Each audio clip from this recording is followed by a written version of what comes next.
Hello students, आज हम कक्षा 11 के अंतर्गत पाठ 2 सिंधु घाटी की कलाएं इसके बारे में थोड़ा सा समझेंगे। सिंधु घाटी सभ्यता का नाम आपने कई बार सुना होगा।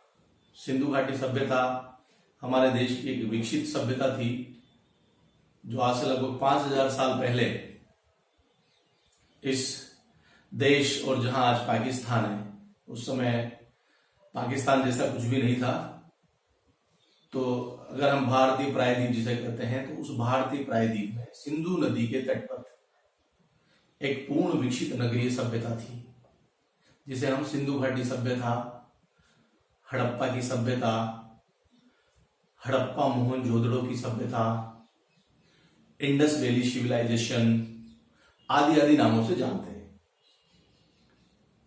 ये जो सभ्यता थी, इसके बारे में जवाहरलाल नेहरू ने भी बहुत अच्छी अच्छी बातें कही है।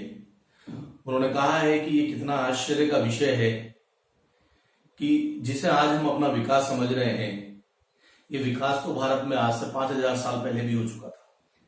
इन शब्दों से आप समझिए कि सिंधु घाटी सभ्यता कितनी विकसित सभ्यता रही होगी। वहां के जो नगर थे, उनके अंदर सीवरेज का जो सिस्टम था वो आज के आधुनिक सीवरेज सिस्टम की तरह ही था, और पक्के मकान हुआ करते थे ईंटों से बने हुए।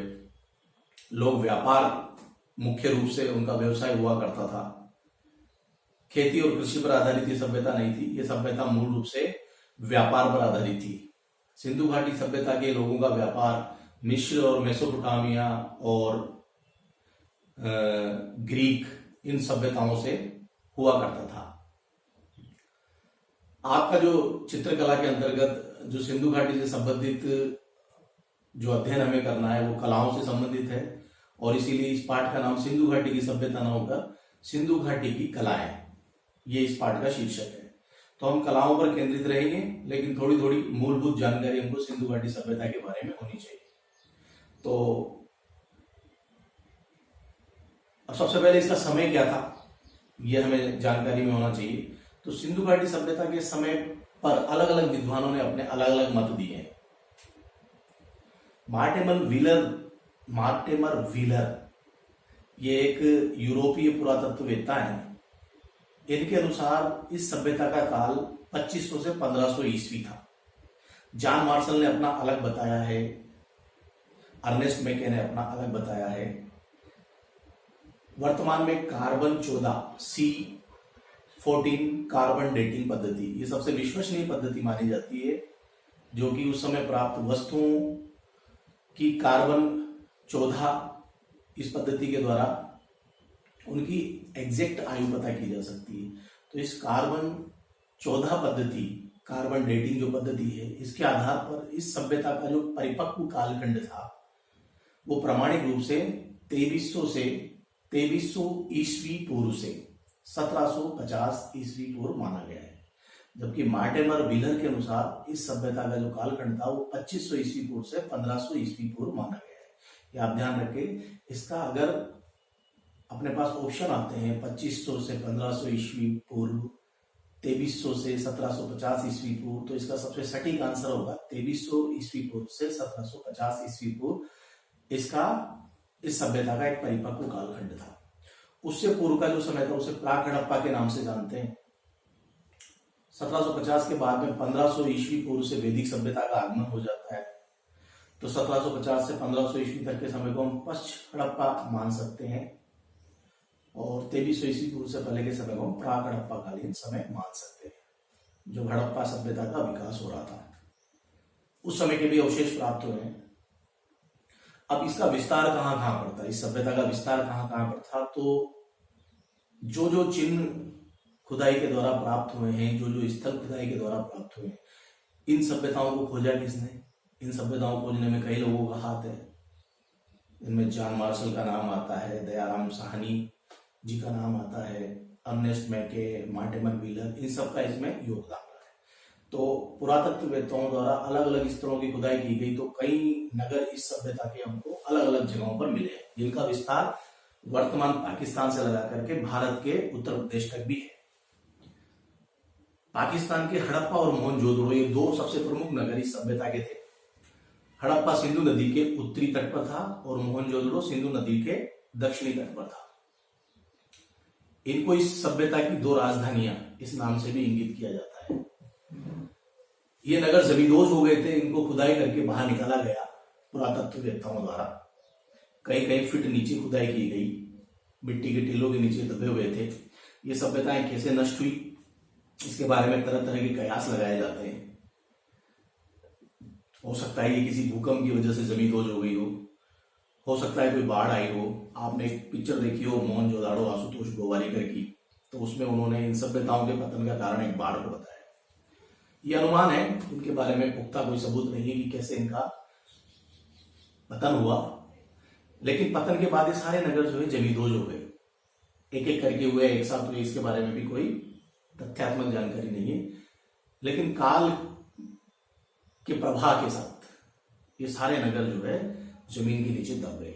इनको पुरातत्ववेत्ताओं ने खुदाई करके बाहर निकाला। हड़प्पा, मोहनजोदड़ो, कालीबंगा, लोथल, धोलावीरा, राखीगढ़ी, रोपड़, ये सभ्यता के कुछ प्रमुख नगर हैं जहां से उस समय के साक्ष्य हमें प्राप्त होते हैं।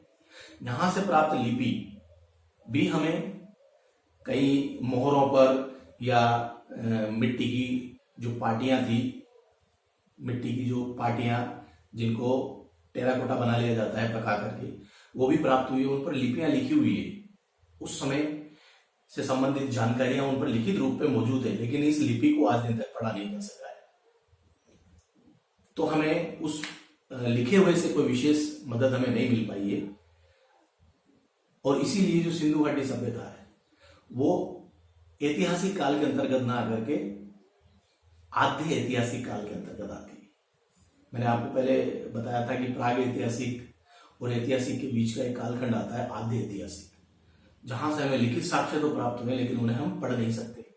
तो सिंधु घाटी सभ्यता है जो आध्य ऐतिहासिक काल के अंतर्गत आती है। वहां से साक्ष्य प्राप्त हुए हैं, लेकिन लिखित जो साक्ष्य प्राप्त हुए उनको हम अभी तक पढ़ नहीं पाए, उस भाषा को अभी तक पढ़ना संभव नहीं हो पाया। अब आते हैं कि इसका विस्तार कहां कहां पर था, इस सभ्यता के स्थल कहां कहां तक फैले हुए थे। तो अब तक जो उत्तर, दक्षिण, पूरब और पश्चिम में जो अंतिम छोर तक अगर हम जाएं तो सिंधु घाटी सभ्यता का जो उत्तरी छोर है, जिसका लास्ट स्थल हमें प्राप्त हुआ है उत्तर में, वो जम्मू में मांदा नामक स्थान है। दक्षिण में जाए तो महाराष्ट्र में देमाबाद, वो इसका अंतिम स्थल अभी तक खोजा गया है। अगर पूर्व में जाए तो उत्तर प्रदेश में आलमगीर इसका पूर्वी छोर है, और अगर पश्चिम में जाए तो पाकिस्तान में बलूचिस्तान के अंतर्गत सूत कोंगेडो, ये स्थल इसका पश्चिमी छोर है। तो उत्तर से दक्षिण और पूर्व से पश्चिम तक इसके 4 केंद्र बिंदु हो गए। इसके बीच में कई सारे नगर इस सभ्यता से जुड़े हुए प्राप्त हुए, जिनमें पंजाब के अंदर रोपड़ इस सभ्यता का एक प्रमुख स्थल है। हरियाणा के अंदर राखीगढ़ी एक प्रमुख स्थल है। अगर हम गुजरात में जाएं तो धोलावीरा और लोथल इस सभ्यता के बहुत महत्वपूर्ण नगर हैं। राजस्थान के अंदर कालीबंगा इस सभ्यता का एक महत्वपूर्ण नगर है। और पाकिस्तान में हड़प्पा और मोहनजोदड़ो, ये दोनों नगर वर्तमान में पाकिस्तान में, ये तो महत्वपूर्ण है ही। तो ये हो गया इस सभ्यता का महत्वपूर्ण जो जानकारी थी वो इससे संबंधित हो गई। एक और चीज इसमें हम देख सकते हैं कि सिंधु घाटी सभ्यता के अंतर्गत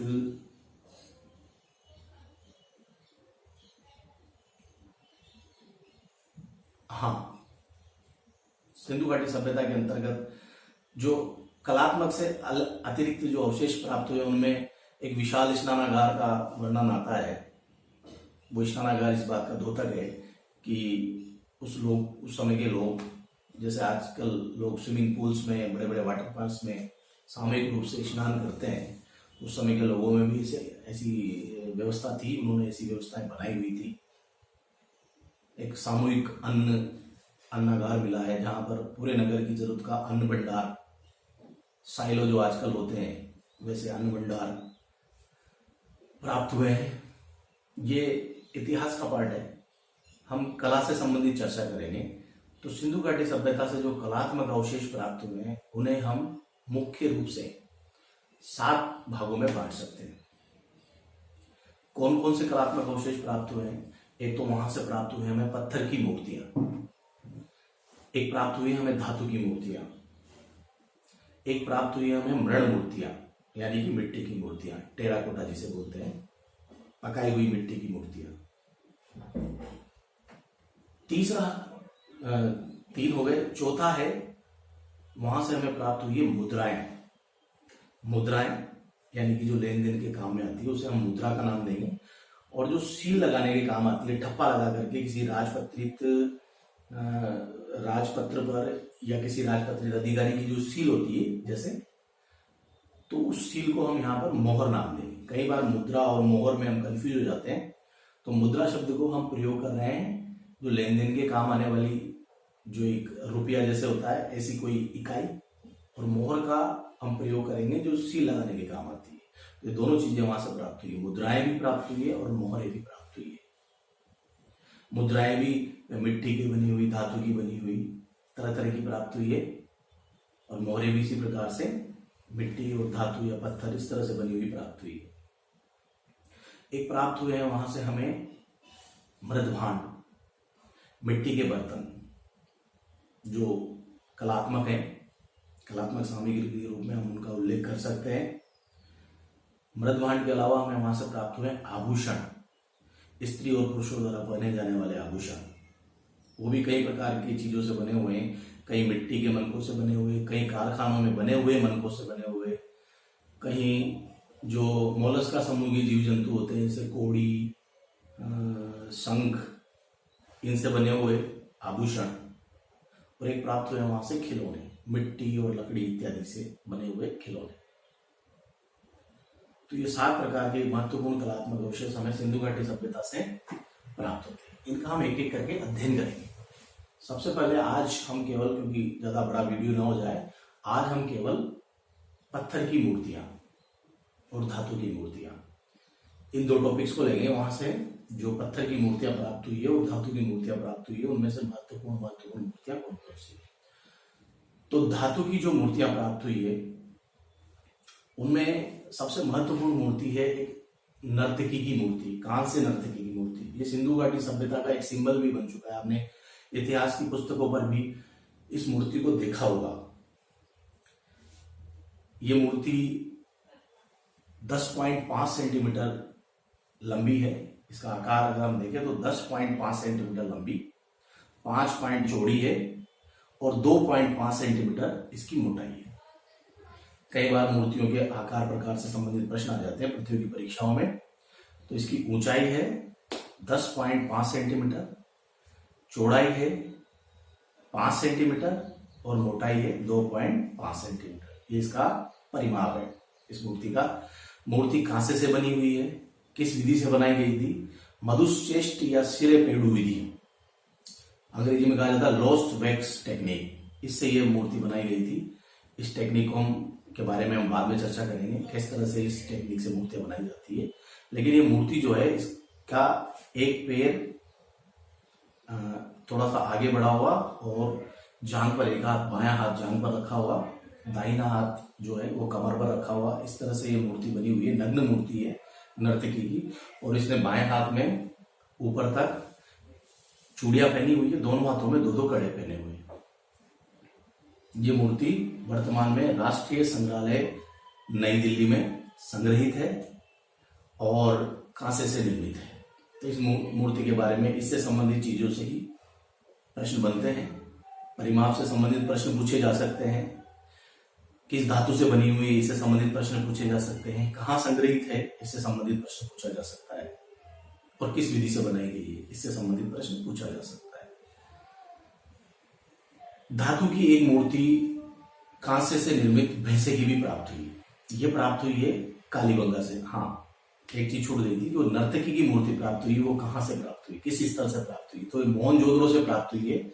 और इसका समय जो अनुमानित किया गया है वो है 2500 ईस्वी पूर्व, यानी कि प्राक हड़प्पा कालीन मूर्ति है। मोहनजोदड़ो से प्राप्त हुई है और 2500 ईस्वी पूर्व इसका समय माना गया है। अब आते हैं कांसे का भेसा। ये कहां से प्राप्त हुआ है? ये प्राप्त हुआ है कालीबंगा से। कांसे का एक बड़ा एकदम वास्तविक सा भेसा, उस समय की मूर्ति कला काफी उत्कृष्ट थी, तो वो भेसा एकदम वास्तविक जैसा लगता है और कालीबंगा से प्राप्त हुआ है, कांसे से निर्मित है। एक प्राप्त होते हैं हमें तांबे से बने हुए।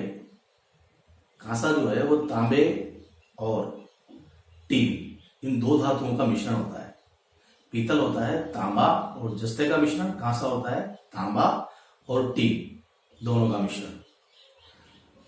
तो तांबा उस समय, तांबे की जानकारी सिंधु घाटी सभ्यता के लोगों को थी, तभी तो कांसा बना। टीन की जानकारी भी निश्चित रूप से रही होगी। तो तांबा और कांसे से निर्मित जो मूर्तियां हैं वो वहां पर हमें मिली। कांसे से निर्मित हमने देख लिया, मोहनजोदड़ो से प्राप्त नर्तकी की मूर्ति और कालीबंगा से प्राप्त भेसा कांसे से निर्मित थे। तांबे से निर्मित एक पक्षी और कुत्ता, ये हमें प्राप्त हुए हैं गुजरात घाटी सभ्यता का एक प्रमुख नगर था। तो ये धातु निर्मित मूर्तियों के बारे में इतना सा ही आपके पाठ में दिया गया है और उससे अतिरिक्त हमें पढ़ने की आवश्यकता भी नहीं है। अब आते हैं अपन प्रस्तर की मूर्तियों पर। प्रस्तर की जो मूर्तियां यहां से प्राप्त हुई है उनमें एक पुरुष का धड़, एक नर्तकी का धड़ और एक योगी की मूर्ति, ये तीन मूर्तियां प्रमुख हैं। अलग अलग पत्थरों से निर्मित है। सबसे पहले हम चर्चा करते हैं पुरुष धड़ की। तो पुरुष धड़ जो प्राप्त हुआ है वो बना हुआ है लाल बलुआ पत्थर, या कभी कभी इसको लाल चूना पत्थर भी बोल दिया जाता है। इस पत्थर से निर्मित है। प्रश्न बनते हैं इनसे, किस पत्थर की बनी हुई है? नग्न पुरुष धड़ की मूर्ति कहां से प्राप्त हुई? तो ये मूर्ति प्राप्त हुई है हड़प्पा से। लाल बलुआ पत्थर या लाल चूना पत्थर से निर्मित है, हड़प्पा से प्राप्त हुई है। इसकी लंबाई कितनी है? 9.2 सेंटीमीटर ये लंबी है, 9.2 सेंटीमीटर लंबी है, 5.5 सेंटीमीटर चौड़ी है और 3 सेंटीमीटर मोटी है। 9.2 सेंटीमीटर लंबी, 5.5 सेंटीमीटर चौड़ी और 3 सेंटीमीटर मोटी। इस मूर्ति का परिमाप है। नग्न धड़ है केवल, हाथ और पैर दोनों गायब है। दूसरी जो मूर्ति प्राप्त हुई है पत्थर की, वो भी हड़प्पा से ही प्राप्त हुई है। नर्तकी का धड़, इसमें भी नर्तकी का एक धड़ है जिसका एक पैर नृत्य की मुद्रा में है। इस मूर्ति का आकार जो है 10 सेंटीमीटर लंबा, 4 सेंटीमीटर चौड़ी और 3 सेंटीमीटर मोटी। नर्तकी का धड़ जो है वो 10 सेंटीमीटर लंबा, 4 सेंटीमीटर चौड़ा और 3 सेंटीमीटर मोटा, ये इसका परिमाप है। और ये बनी हुई सलेटी पत्थर की, नर्तकी का धड़ सलेटी पत्थर से निर्मित है। तीसरी जो मूर्ति है योगी की मूर्ति है, वो आवक्ष है, पोर्ट्रेट फिगर है। ये मूर्ति बड़ी सुंदर है। इसमें बाल बड़े करीने से सजाए हुए कलाकार ने, मूर्तिकार ने, दाढ़ी बड़ी करीने से सजाई हुई है और थोड़े उभरे हुए हैं और आंखें जो है ध्यानस्थ मुद्रा में। बाएं कंधे पर एक शॉल ओढ़ा हुआ है जिस पर 3-3 पत्तियों के फूल यानी कि त्रिफूलिया अलंकरण उस पूरे शॉल पर बना हुआ है। इस मूर्ति के बारे में विद्वानों के अलग अलग मत हैं। गार्टन ने इस मूर्ति को सुमेरियन और मेसोपोटामियन सभ्यता से प्रभावित माना है, जबकि जिम्मर ने इस मूर्ति को पूर्णतः भारतीय योगी की मूर्ति बताया। कुछ लोग इसे उस समय सिंधु घाटी सभ्यता के किसी राजपुरुष या किसी शासक की मूर्ति भी मानते हैं। अलग अलग मत हैं। मूर्ति जो है वो सफेद चूना पत्थर से निर्मित है। सफेद चूना पत्थर या सेलखड़ी, ये दोनों ऑप्शन सही है। सफेद चूना पत्थर से या सेलखड़ी से निर्मित यह मूर्ति है। कहां से प्राप्त हुई है? मोहनजोदाड़ो से प्राप्त हुई है। वर्तमान में राष्ट्रीय संग्रहालय कराची पाकिस्तान में ये संग्रहित है और